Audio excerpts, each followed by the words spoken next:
Picture an orphaned kid on Mongolia's harsh steppes. He rises to forge an empire bigger than the US, Canada, and Mexico combined. That's Genghis Khan, the conqueror of 12 million square miles and 100 million souls by 1227.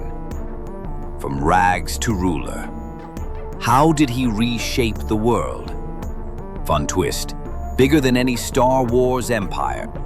Let's trace the roots. Born around 1162 on windy Mongolian plains as Temüjin, near the Onon River in the Khenti Mountains. Legends swirl around his birth. One tale says he clutched a blood clot in his fist, a sign of warrior destiny, while another claims his mother Hoelun was touched by a divine ray of light, echoing ancient myths of their ancestor Alangua.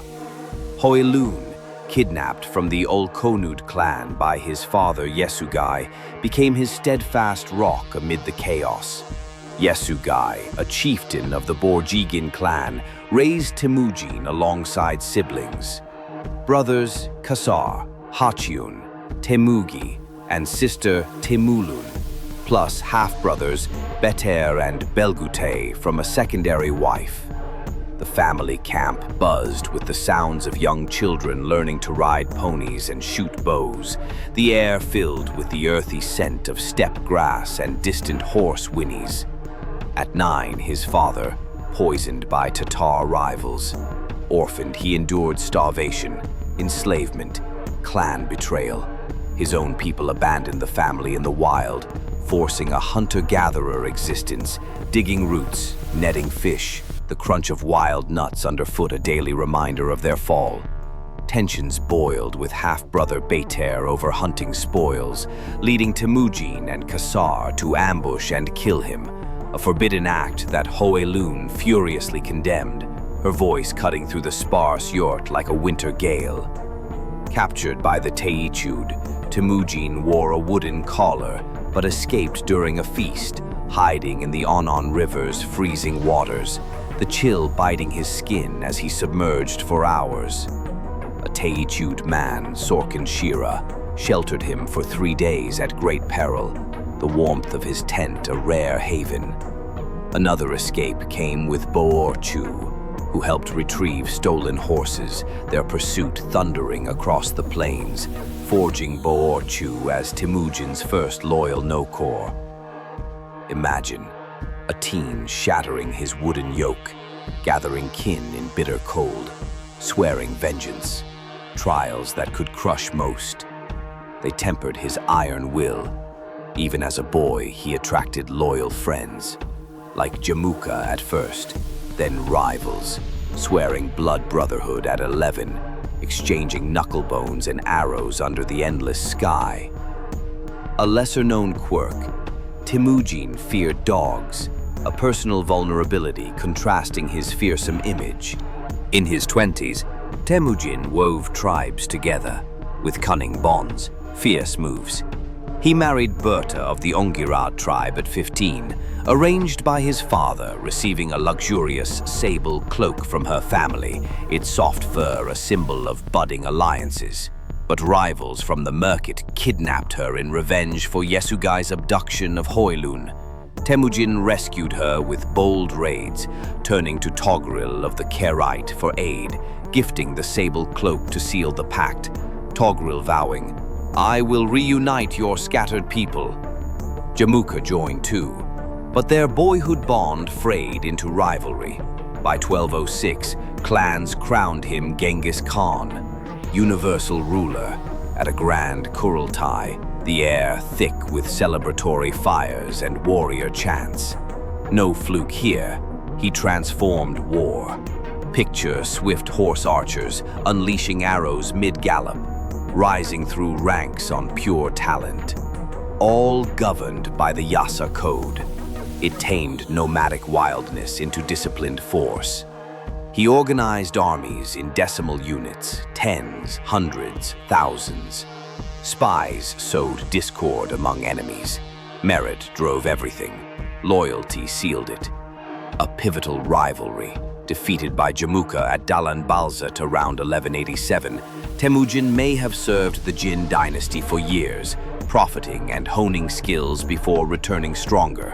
In 1197, against the Jurchen, he staged a wrestling match where Belgutai snapped a leader's back, the crack echoing as brutal justice. Jamuka's boiling of 70 prisoners alive drove defections, their screams a turning point. Conquests surged. From 1211, he struck China's Jin dynasty. He used captured engineers for tech.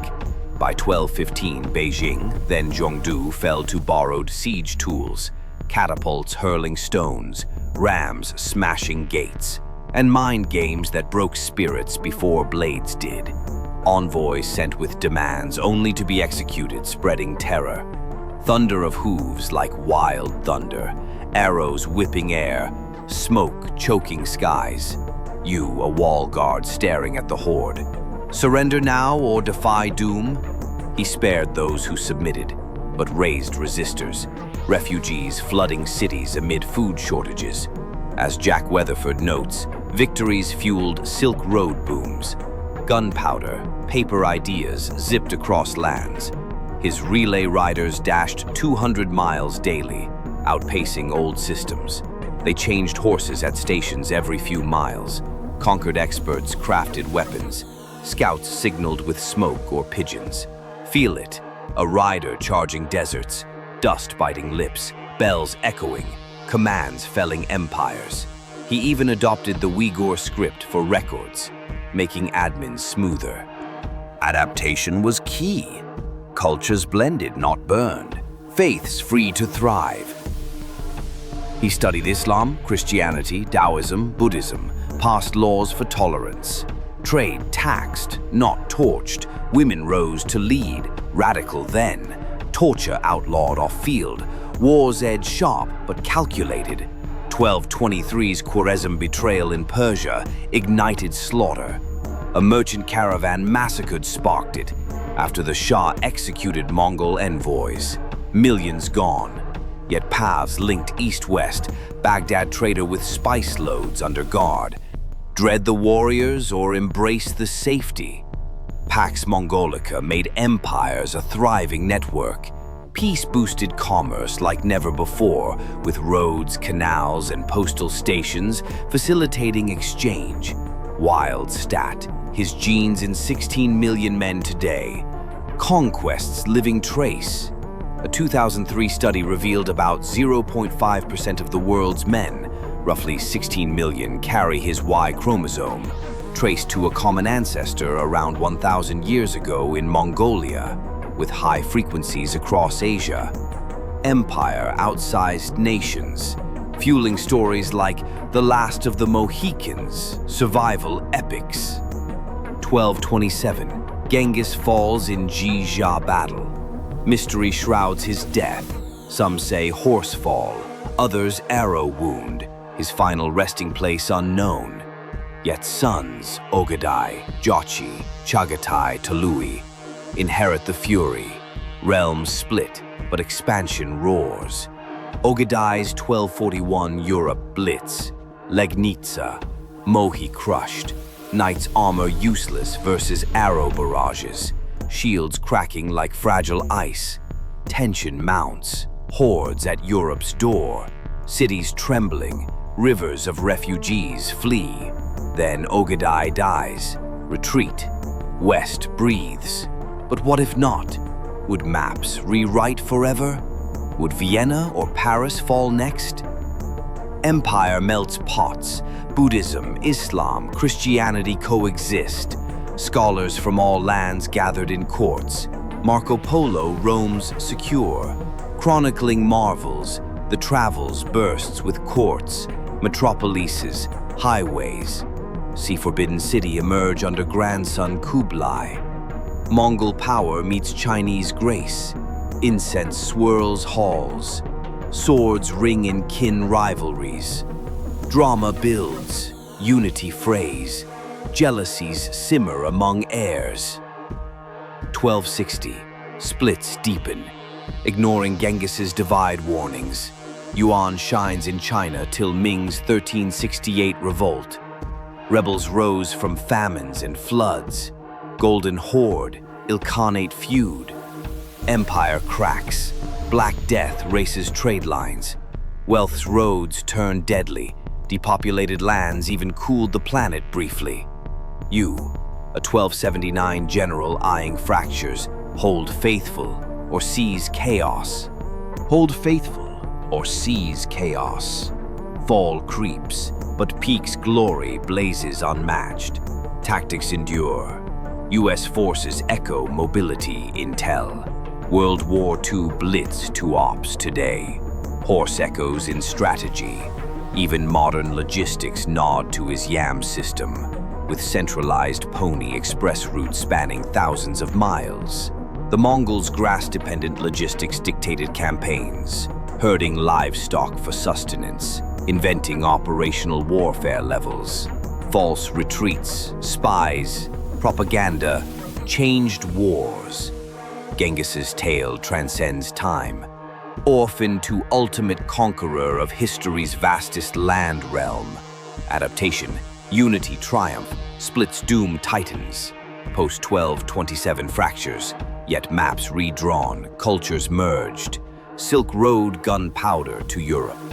Qin ruled China to 1368. Ponder, modern chiefs facing rifts. Merit grit his fix? Twist. Wars claimed millions, but meritocracy seeds U.S. opportunity. Underdogs ascend. Step clashes to world dominion. Resilience crafts enduring legends. Ultimately, his spark ignites ours. Rise from ruins, conquer your world.